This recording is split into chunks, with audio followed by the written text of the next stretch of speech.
بسم اللہ الرحمن الرحیم۔ عزیزان محترم، حقیقی عید کیا ہے؟ آئیے سنتے ہیں کہ مسلمانوں کے دوسرے خلیفہ حضرت سیدنا فاروق اعظم رضی اللہ تعالیٰ عنہ کے گھر ایک دن کچھ لوگ گئے تو آپ رضی اللہ تعالیٰ عنہ گھر میں تشریف فرما تھے اور کمرے کے اندر تھے اور زاروں کی طرح رو رہے ہیں، اندر سے آوازیں آ رہی ہیں۔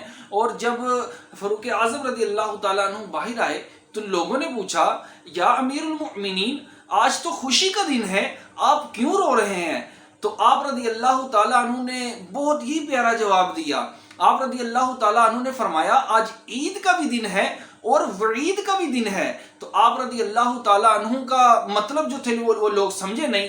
فرمایا کہ ہم سمجھے نہیں، عید کا بھی دن ہے اور وعید کا بھی دن ہے، آپ فرمائیے یہ کیا کہہ رہے ہیں آپ؟ تو آپ رضی اللہ تعالیٰ عنہ نے فرمایا، بلا شبہ جس کے نماز و روزے اور رکوع و سجود قبول ہو گئے اس کا آج عید کا دن ہے، اور جس کے نماز و روزے رد کر کر اس کے منہ پر مار دیے گئے اس کے لیے وعید کا دن ہے۔ اور فرمایا، میں تو اس لیے رو رہا ہوں، پتہ نہیں میں قبول ہوا ہوں یا رد کر دیا گیا ہوں۔ تو عزیزان محترم، یہ ہمارے اسلاف تھے، یہ ہمارے بزرگان دین تھے، وہ فاروق اعظم جس کے بارے میں نبی کریم صلی اللہ تعالی علیہ وسلم نے فرمایا کہ یہ پکے جنتی ہیں، عشرہ مبشرہ میں سے ہیں، اور ان کے جو اعمال تھے وہ تو الحمدللہ بہت اعلیٰ اور مقبول تھے، پر ان کی یہ عاجزی تھی، یہ پھر بھی اللہ تبارک و تعالیٰ کے خوف سے روتے ڈرتے، اپنے اعمال پر فخر نہیں کرتے۔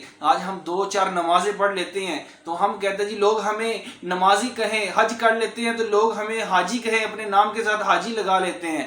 تو عزیزان محترم، عید کو گزارنا ہے شریعت کے طریقے پہ رہتے ہوئے گزارنا ہے، اور بازاروں میں گلی کوچوں میں بیٹھ کر اور اس طرح بد نگاہیاں کر کر نہیں گزارنا۔ اللہ تبارک و تعالیٰ سے دعا ہے کہ اللہ تبارک و تعالیٰ ہمیں فاروق اعظم رضی اللہ تعالیٰ عنہ کی سوچ میں سے ایک قطرہ نصیب فرما دے ان کی سوچ کا۔ اللہ تبارک و تعالیٰ ہمیں دین متین کی سمجھ بوجھ عطا فرمائے۔